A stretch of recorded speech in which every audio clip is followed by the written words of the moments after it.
सबसे पहले मैं आपको धन्यवाद देता हूं कि आपके YouTube के माध्यम से हम कर्मचारियों की जो आवाज है वो पूरे प्रदेश में जाएगी और सूरत से निकली हुई चिंगारी पूरे प्रदेश में फैलेगी, ऐसा मैं आशा करता हूं और मुझे पूर्ण विश्वास है। आज विकासखंड छुरा के जितने भी शासकीय कार्यालय हैं और योजनाएं हैं वो माननीय मुख्यमंत्री और कांग्रेस सरकार की हठधर्मिता के कारण 2020 से अटके हुए डीए और 2016 से जो हमको गृह भाड़ा भत्ता नहीं मिल रहा है उसके लिए हम आंदोलनरत हैं। जब भी केंद्र का महंगाई भत्ता बढ़ता है या वेतनमान लागू होता है तो उस स्थिति से एचआरए हमको मिलता है और ये सरकार केंद्र के महंगाई भत्ता की देय तिथि से विगत 2020 से हमारे महंगाई भत्ते को रोक करके रखी है और यथा समय किसी भी प्रकार का बिना किसी नियम के 5% कभी दे देना, कभी 6% दे देना और वो भी हमारे भत्तों में बहुत ज्यादा अंतर हो जाने से हमारे कर्मचारियों को लाखों रुपए का नुकसान हो रहा है। एक छोटे से कर्मचारी को लाखों रुपए का नुकसान हो रहा है, एक वृत्तीय चतुर्थ श्रेणी कर्मचारी को लाखों रुपए का नुकसान हो रहा है और इसके कारण अभी आपने देखा सभी साथियों ने हमारे अपने विचार प्रकट किए कि छुरा विकास खंड के सारे कार्यालय ठप पड़े हैं और शासन की सारी योजनाएं ठप पड़ी है। इसके जिम्मेदार पूरी की पूरी सरकार है। आदरणीय भूपेश बघेल जी द्वारा कहा जाता है कि कर्मचारियों को देने के लिए उनकी आर्थिक स्थिति सही नहीं है, क्या कहना चाहेंगे इस संबंध में आप? ये आर्थिक स्थिति का रोना तो बहुत कहना चाहिए कि सरकार को ऐसे शब्दों का प्रयोग नहीं करना चाहिए, ऐसे वाक्यों का प्रयोग नहीं करना चाहिए। कारण ये होता है कि जब भी सरकार को सरकारी काम चलाना होता है तो निश्चित रूप से वो राशि उनको बजट में प्रावधान रखना चाहिए कि ये हमारे कर्मचारियों को जो कि पूरी योजनाएं संचालित करते हैं तो उनके वेतन और भत्तों को हम दें। हमारे वेतन और भत्तों से कटौती करके अन्य जगह पैसे का यूज करना ये पहली बार छत्तीसगढ़ शासन में देखा जा रहा है, ऐसा नहीं होना चाहिए।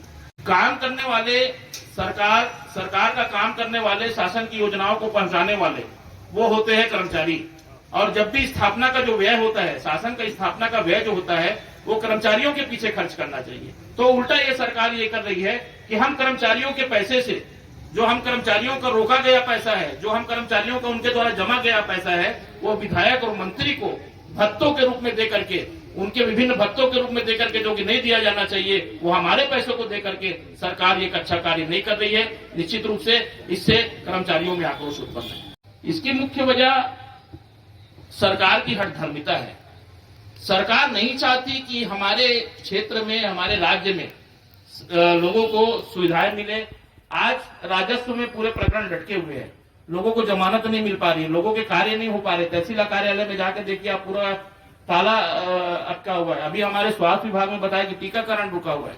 तो निश्चित रूप से ये हम लोगों के साथ जो अन्याय हुआ है और इसके लिए हम मांग कर रहे, जितना देर सरकार लगाएगी उतनी देर जनता को, उतना ही समय जनता को इसका नुकसान उठाना पड़ेगा और जो कि हम नहीं चाहते हैं कि सरकार में अगर जरा भी अपनी जनता के प्रति लोकप्रियता है और जनता का वो हित चाहती है तो हमारी मांगों को जल्द से जल्द पूरा करे ताकि हम भी अपने कार्यों में जाकर के उनकी सेवा करें। शासन के हम सेवक हैं और अपने पूरी जिम्मेदारी से अपने कर्तव्यों का निर्वहन करें। आने वाले समय में यदि सरकार आपकी मांगों को अनदेखा करती है तो आप क्या करेंगे? आगे की प्लानिंग क्या है आपके पास? आने वाले समय में यदि सरकार हमारी मांगों को अनदेखा करती है तो फेडरेशन के माध्यम से, अपने संगठनों के माध्यम से वो मांगे हैं तो हम अपने हक के लिए शुरू से लड़ते आए हैं और लड़ते रहेंगे। अपने स्वाभिमान की लड़ाई हम लड़ते। और हमारे हड़ताल में आने से ग्राम पंचायत स्तर पर सरकार की जितनी भी जमीनी स्तर पर संचालित जन कल्याणकारी योजनाएं हैं वो पूरी तरह ठप हो चुकी है। पंचायत का कामकाज पूरी तरह बंद हो चुका है। प्रदेश के सारे पंचायत सचिव इस हड़ताल में शामिल हैं और जब तक सरकार हमारी मांग पूरी नहीं करती तब तक हम इस हड़ताल पे अनवरत बैठे रहेंगे। हड़ताल के लिए सबसे पहले तो राज्य शासन स्वयं जिम्मेदार है, क्योंकि किसी भी कर्मचारी को हड़ताल करने का कोई शौक नहीं रहता।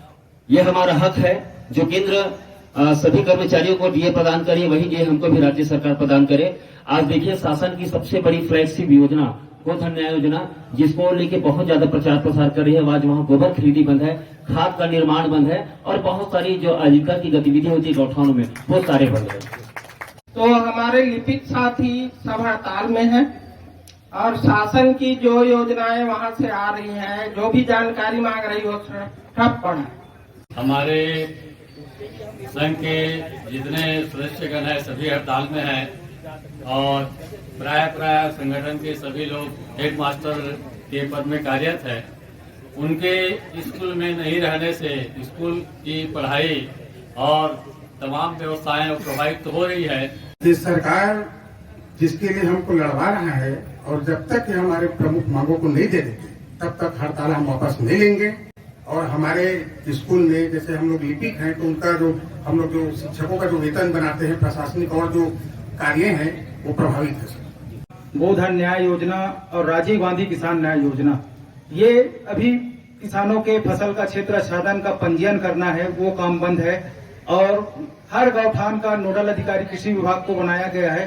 तो महत्वपूर्ण जो सरकार की फ्लैगशिप योजना है वो पूरा ठप चल रही है। और शासन बोलती है कि किसान के लिए हम हर चीज कर रहे हैं करके, लेकिन अभी हम लोगों को डीए नहीं देने के कारण जो सरकार की योजनाएं हैं वो किसानों तक नहीं जा पा रही है। धन्यवाद।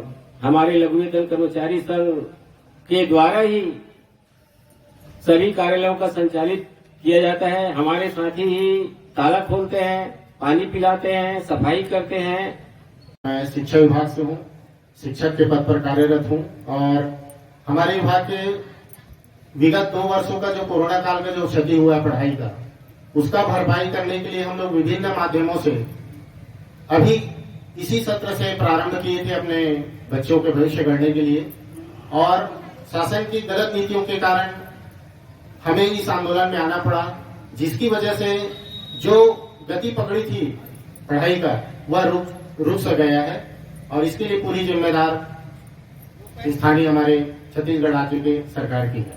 समाचार के माध्यम से बच्चों को पढ़ाना और साथ ही साथ कोरोना काल में भी बच्चों का बहुत पढ़ाई प्रभावित हुआ है, उसको अभी हम पूरा करने वाले थे कि हमारे भूखे सरकार जो संवेदनशील है उनके गलत नीति के कारण हमें यहाँ पर आना पड़ा है, हड़ताल करना पड़ा है, जिसकी भरपाई उनको खुद को करना होगा। मैं तो हड़ताल में ही बैठूंगी, तीज नहीं मनाना है। जब तक हमको हमारी मांगे पूरी नहीं होगी तो हम हड़ताल में ही बैठेंगे। क्या संदेश? शासन शिक्षा विभाग को मजबूत करना चाहती है और यदि वास्तव में उन्हें अपने नौनिहालों की फिक्र है तो हमें हमारे मौलिक अधिकारों से वंचित न करके इस आंदोलन को खत्म करने की कोशिश करें। पहले हम लोगों को बहने समझकर हमारी जैसे हमारे तीजा की त्योहार को छुट्टी दिए हैं तो हमें उपहार के रूप में हमारी मांगे को जल्द से जल्द ही पूरा करें। राजस्व विभाग में अभी महत्वपूर्ण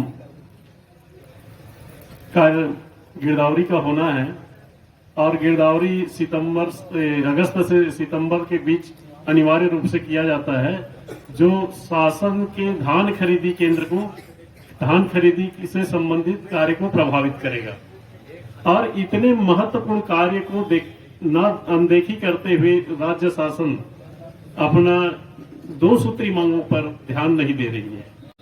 और इसके साथ साथ राजस्व प्रकरण है, आय जाति निवास प्रमाण पत्र है, सीमांकन बंटवारा से संबंधित प्रतिवेदन है और बहुत सारे जैसे जन्म प्रमाण पत्र है, मृत्यु प्रमाण पत्र है, सभी से संबंधित प्रतिवेदन पटवारी द्वारा ही अपलोड किया जाता है।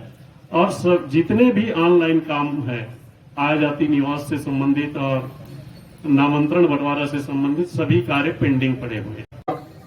आज हम स्वास्थ्य विभाग में 28 राष्ट्रीय कार्यक्रम और 14 योजनाओं को हम डायरेक्ट हितग्राही तक पहुंचाते हैं, लेकिन समस्त छत्तीसगढ़ में आज कोविड-19 का टीकाकरण किसी भी स्वास्थ्य केंद्र में नहीं हो रहा है।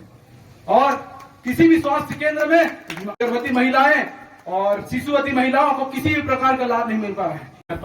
नगर पंचायत चूरा का मुख्य नगर पालिका अधिकारी हूँ और मेरे माइक को पास रखेंगे सर। मेरे यहाँ के जितने भी कर्मचारी हैं और मैं हड़ताल में हूँ और हड़ताल का समर्थन कर रहा हूँ।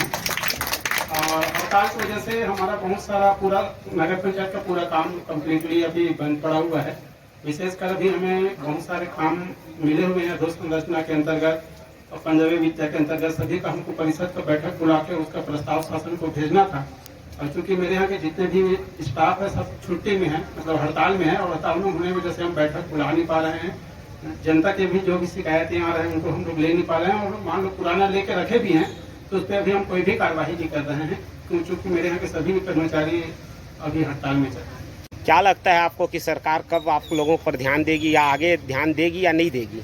मुझे तो लगता है कि उनको इतना दिन तक तो ध्यान दे ही देना चाहिए था, क्योंकि अभी जो समय है वो हमको सबको विकास के साथ बढ़ना है, और आगे सरकार की जितनी भी योजनाएं हैं उनको हमको ही मैदानी ऊपर पर उसको इम्प्लीमेंट करना रहता है, और जब हम अभी इम्प्लीमेंट नहीं कर पा रहे हैं तो फिर ये तो स्थिति सही नहीं, और लोगों को कहीं ना कहीं उनको मिलने वाली जो सुविधाएं हैं और सरकार के द्वारा उनको जो भी सुविधाएं देते हैं उनको हम उनके हक से सीमित रहे किसी न किसी प्रकार से, क्योंकि कोई भी कर्मचारी भी काम में नहीं है। या मेरे स्टाफ के यहाँ आंदोलन में रहने से पढ़ाई तो डिस्टर्ब हो रहा है, और भी जो प्रशासनिक कार्य हैं जैसे वेतन आहरण करना और भी बहुत सारे काम हैं वो प्रभावित हो रहा है।